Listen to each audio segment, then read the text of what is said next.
Ye Wubin's 100 Lessons to Mastering Time Management. Lesson 72. How to be a winner in life. Hello everyone, my name is Ye Wubin from Neng. I am so happy to be with you now at 6 a.m. on the Ximalaya App. For those of you who have been following my lessons, welcome back. And if you're new here, welcome aboard. I am so happy to have you with us. Time is man's scarcest resource. Once it's used, it can never be regained. So if you're not using your time effectively, or if the time you are spending is only getting you further away from your dreams in life, then stay with me. Listen a while, and I'm confident I can help open your eyes to a new path that will get you closer to your dreams. I want to remind you there are 100 classes in this album, and every class lasts about 6 minutes. It is updated at 6 a.m. New York City time each morning. Today, we will begin a new topic, interpersonal efficiency. I once read a famous book, Dale Carnegie's How to Win Friends and Influence People, which was originally published in 1936. Dale Carnegie said 85% of your financial success is due to your personality and the ability to communicate, negotiate, and lead. Shockingly, only 15% is due to technical knowledge. Previously, I shared with you the method to happiness, which comes from Harvard University. It has changed my life. The method to happiness explains that we should not pursue wealth, reputation, and a beautiful appearance. Instead, we should pay attention to personal and professional improvement and contributing to people and society. In fact, contribution to people and society can be collectively called building interpersonal relationships. We tend to surround ourselves with friends and colleagues, and therefore we have strong connections and relationships immediately surrounding us. However, we often have weak connections with society at large, including our attempts to give back to society. Therefore, we can divide interpersonal connections into two parts: a strong, close network of friends and colleagues, and usually a weaker connection with society that we live in.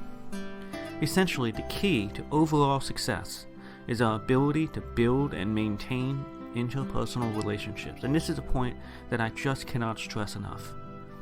I've mentioned before that it's much better to focus on one thing rather than split your attention to many different things.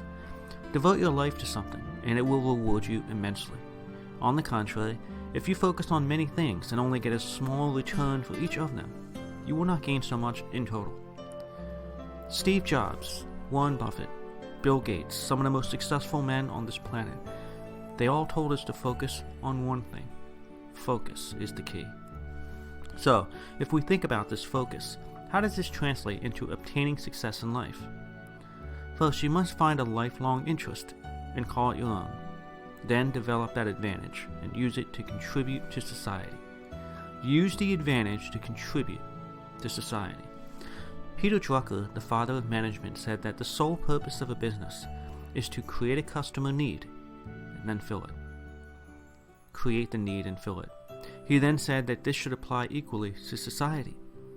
Create a need in society and provide it. Provide the need to others. Though he was talking about business, the same is true for a person. The true purpose for our time here on earth is to serve others using our unique strength. And while we are serving others, we can use efficient execution to achieve wealth and freedom from time constraints. So today, I will talk a little more about interpersonal relationships. Not only is, like Drucker says, interpersonal effectiveness more important than our technical skills, but it is actually the soil that we use to cultivate and grow our special talent or ability. In other words, interpersonal effectiveness will take us further in business and relationships than any technical ability we have. Let's look at a few examples to make this clear. 76 years ago, Harvard University began a 75-year longitudinal research study on adults called the Grant Study. In the study, they began following 268 men from their childhood years through to old age, the longest such study ever undertaken. Their goal was to explore and understand the key elements that affect happiness in people's lives. One of the questions they wanted to answer was what kind of people are successful in life? Who are the winners? And more importantly, why? First, they had to define what a winner actually is, and the criteria they came up with was very specific. The professor who directed the study said that the winners in life have 10 abilities. Of the 10 standards or abilities, 2 were related to earning money. 4 were related to a healthy lifestyle, both mind and body, and the last 4 were related to effective relationships and social support. The report, which originally came from the People's Daily, explained that these men were followed and monitored very closely for many years. They watched as the group experienced World War II, the Great Depression, and the recovery, and the Great Recession of 2008. The men experienced marriage, divorce, business promotions and demotions, job layoffs and job changes, failures, comebacks, love lost, all of it. They found that some were able to recover after setbacks while others couldn't. They found that some were able to retire and spend their final years in financial comfort, while others had to work until their last day on earth. Some lived with good health throughout their lives, while others saw their health steadily decline until they died young. In the end, several of the 268 men emerged very successful, including 4 men who ran for the United States Senate, 1 an American state governor, and even an American president, John F. Kennedy. So what were the conclusions from this great study? First, they found that the following factors have little to do with success, as defined by the 10 dimensions mentioned a few minutes ago. These had little effect. Physical ability, attraction, or manliness. These had no influence whatsoever on success and happiness. Intelligence.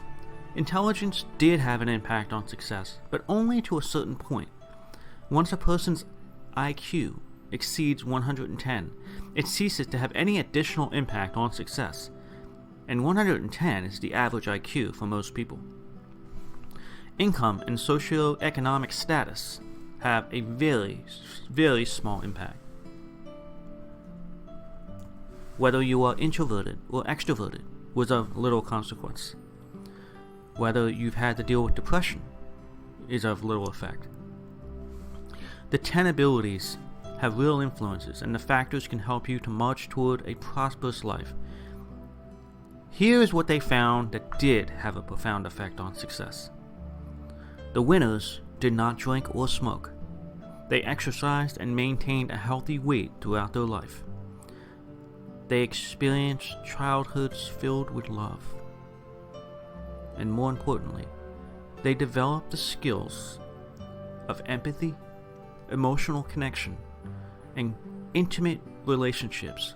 They created these relationships at a young age, and then continued to create intimate, healthy, giving relationships throughout life.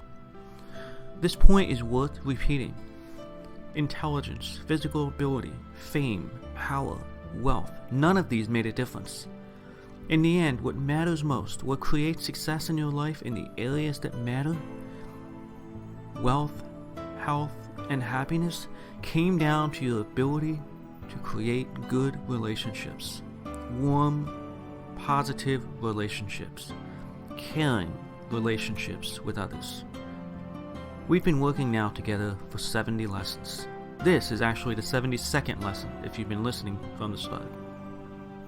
Have you been gradually building the habits and incorporating them into your own life?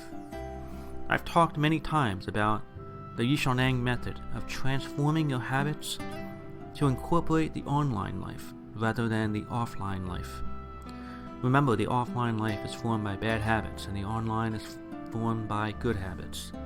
The offline life is characterized by low efficiency, resulting in no time to exercise and build and maintain these strong emotional and social connections that are so important to success.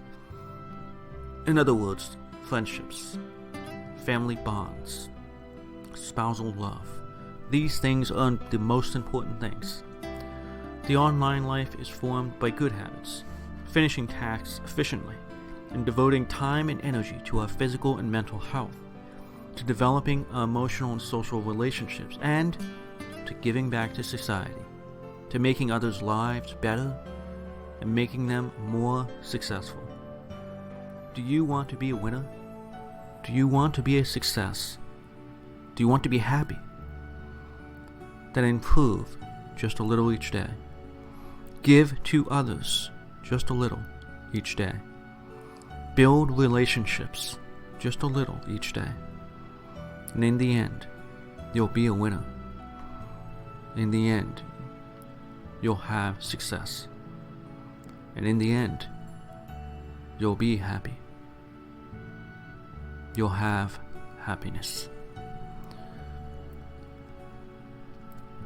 These audio lessons are translated by Neng's partner Cece and then recorded by her husband Justin.